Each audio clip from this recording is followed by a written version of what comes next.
صبر و شکر ایک مسلمان کے ایسے اوصاف ہے جو ایمان کے کامل ہونے کی دلیل ہے۔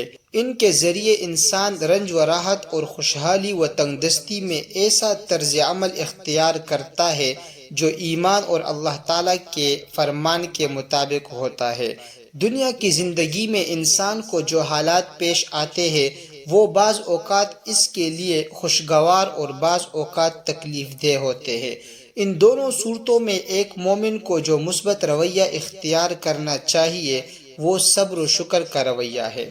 یہی وجہ ہے کہ ہماری انفرادی اور اجتماعی زندگی میں صبر و شکر کو بڑی اہمیت حاصل ہے۔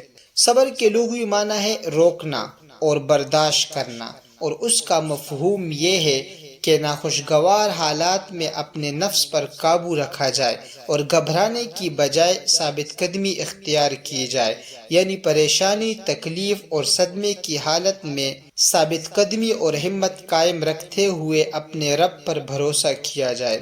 شکر کے لغوی معنی ہے کسی کے احسان و عنایت پر اس کی تعریف کرنا، اس کا شکریہ ادا کرنا، اس کا احسان ماننا اور زبان سے اس کا کھل کر اظہار کرنا۔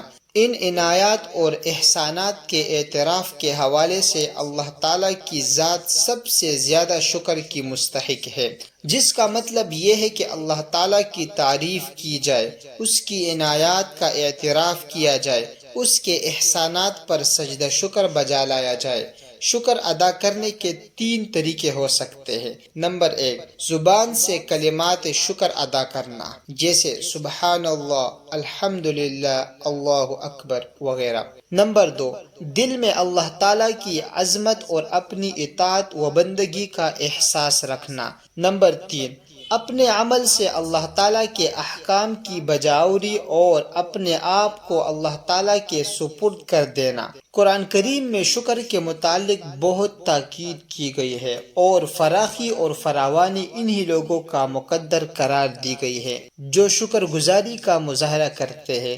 اللہ تعالیٰ نے فرمایا لَإِن شَكَرْتُمْ لَأَزِيدَنَّكُمْ، اگر شکر ادا کرو گے تو تمہیں میں زیادہ دوں گا۔ ایک مسلمان کو کوئی دکھ یا پریشانی کا سامنا کرنا پڑے تو اسے سوچنا چاہیے کہ یہ میری آزمائش ہے، اسے اللہ تعالیٰ کے سوا کوئی دور نہیں کر سکتا، مجھے اس موقع پر بے صبری سے کام نہیں لینا چاہیے۔ اس حالت میں اللہ تعالیٰ سے مدد کی دعا کرنی چاہیے۔ اگر اس موقع پر صبر و ہمت سے کام لیا جائے تو اس آزمائش میں کامیاب ہونے پر بہترین اجر ملے گا۔ اس طرح اطمینان و ثابت قدمی کے ساتھ حالات کا مقابلہ کرنے کی صلاحیت پیدا ہوگی اور اللہ تعالیٰ ہر قسم کی پریشانی اور گھبراہٹ سے نجات دے گا۔ مسلمانوں کی اجتماعی زندگی میں بھی صبر کے مفید نتائج سامنے آتے ہیں۔ قوموں پر جب کوئی مصیبت یا برا وقت آ جائے تو اس کا مقابلہ صرف ہمت اور صبر ہی سے کیا جا سکتا ہے۔ اگر ان حالات میں افراتفری، بدنظمی، مایوسی اور بے عملی کا مظاہرہ کیا جائے تو قومیں تباہ ہو جاتی ہے۔ ایسی قومیں یہ ثابت کرتی ہے کہ وہ آزمائش میں پورا اترنے کی صلاحیت نہیں رکھتی اور عالمی برادری میں انہیں ایک باعزت مقام کا کوئی حق حاصل نہیں، کیونکہ اللہ تعالیٰ کی تائید و نصرت انہی کو حاصل ہوتی ہے جو صبر کا دامن ہاتھ سے نہیں جانے دیتے۔ قرآن کریم میں ارشاد ہے ان اللہ مع الصابرین، بے شک اللہ تعالیٰ صبر کرنے والوں کے ساتھ ہے۔